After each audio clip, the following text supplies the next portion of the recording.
बाबा साहब जब चुनाव लड़े तो कांग्रेस ने विरोध क्यों किया? बाबा साहब को कांग्रेस ने टिकट क्यों नहीं दिया?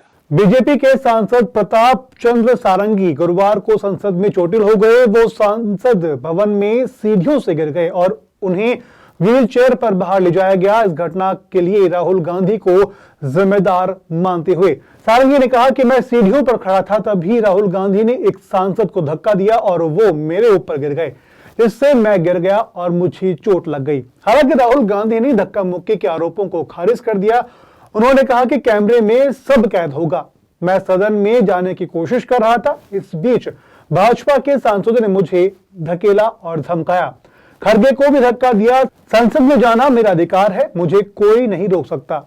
विपक्षी सांसदों के साथ धक्का मुक्की हुई, लेकिन इससे फर्क नहीं पड़ता। मुख्य मुद्दा यह है कि संविधान और बाबा साहेब की स्मृति का अपमान हुआ है। आपके कैमरा में होगा, ये पार्लियामेंट की एंट्रेंस है, इसमें मैं अंदर जाने की कोशिश कर रहा था तो बीजेपी के एमपी जो थे वो मुझे ऐसे रोकने की कोशिश कर रहे थे, धकेल रहे थे और मुझे धमका रहे थे, तो वो हुआ है। हाँ किया है मगर ठीक है कोई मतलब धक्का मुक्की से हमें कुछ होता नहीं है, मगर ये एंट्रेंस है पार्लियामेंट हाउस की और हमारा अधिकार है अंदर जाने का, और बीजेपी के जो मेंबर्स हैं वो हमें अंदर जाने से रोक रहे थे। नहीं, सेंट्रल इशू है कि ये कॉन्स्टिट्यूशन पर आक्रमण कर रहे हैं और जो अंबेडकर जी की मेमोरी है उसका अपमान कर रहे हैं। इस बीच प्रियंका गांधी से भी सवाल किया गया कि क्या आपके साथ भी धक्का मुक्की हुई, तो उन्होंने इस पर किसी भी प्रकार की प्रतिक्रिया देने से साफ इनकार कर दिया।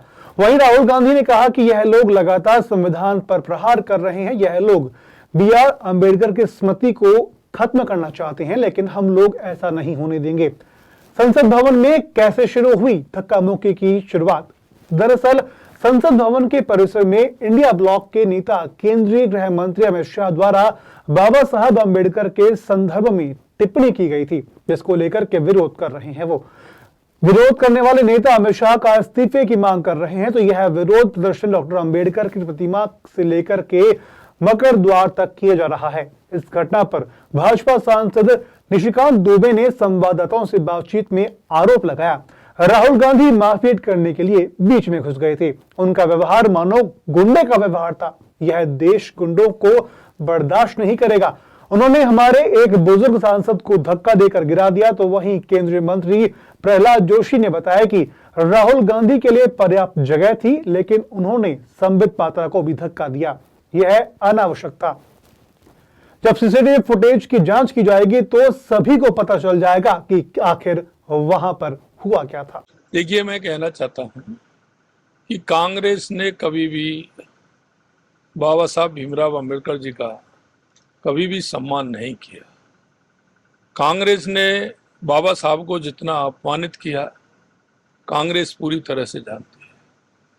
माननीय गृह मंत्री अमित शाह जी ने जब ये सारी बातें रखी हैं और उन्होंने बताया, तो कांग्रेस उससे तिलमिला गई है। मैं आपसे पूछना चाहता हूं इन सभी से कि बाबा साहब ने कैबिनेट से इस्तीफा क्यों दिया? बाबा साहब को कांग्रेस ने टिकट क्यों नहीं दिया? बाबा साहब जब चुनाव लड़े तो कांग्रेस ने विरोध क्यों किया? बाबा साहब को भारत रत्न कांग्रेस ने क्यों नहीं दिया? पंच तीर्थों का विकास किसने कराया?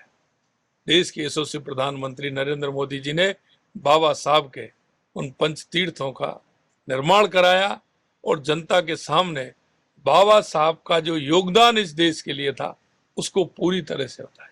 गृह मंत्री जी ने जो सारी बातें कही हैं, कांग्रेस उससे तिलमिला गई है। इसके लिए वो इस तरह से काम कर रही है। मैं कहना चाहता हूं कि यह देश बाबा साहब के संविधान के हिसाब से चलेगा।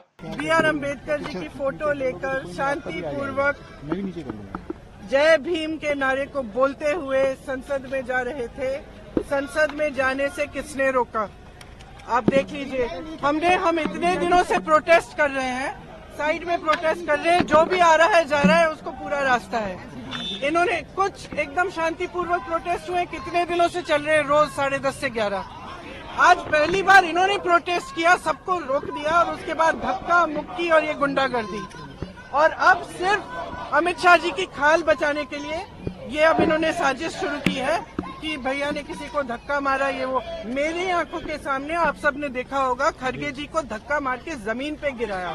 उसके बाद एक सीपीएम के एमपी को धक्का मारा, उनके ऊपर गिरे, खड़गे जी के ऊपर। मैंने सोचा टांग टूट गई होगी, कुछ हुआ होगा, क्योंकि उनके चेहरे से दिख रहा था कि उनको चोट लगी। फिर हमने कहीं से कुर्सी ढूंढ के हम लाए उनके लिए। अब आप खुद ही देख रहे हैं, यहाँ पे रोज खड़े हैं, हम रोज प्रदर्शन कर रहे हैं 10:30 से 11। आज तक कुछ नहीं हुआ है। आज जो घटना हुई है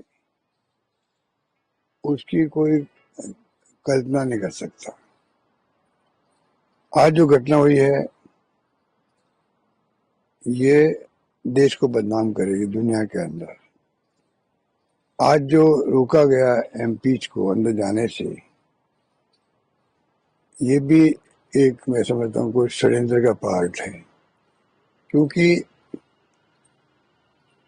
20 साल तक मैं भी गया हूँ पार्लियामेंट के अंदर, इतिहास में कभी भी सिर्फ और सिर्फ सिक्योरिटी के लोग जो होते हैं पार्लियामेंट के, उनका काम है रेगुलेट करना।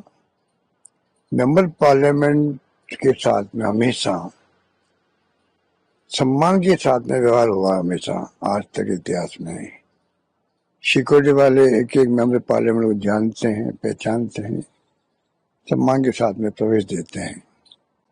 पहली घटना है कि इंडिया गठबंधन के एमपी एंटर करें, तो पहली बात तो ये है कि क्या इसके पीछे षड्यंत्र था कि बीजेपी के और उनके साथी लोग वहां पे खड़े होकर के रास्ता रोका गया एमपीज का,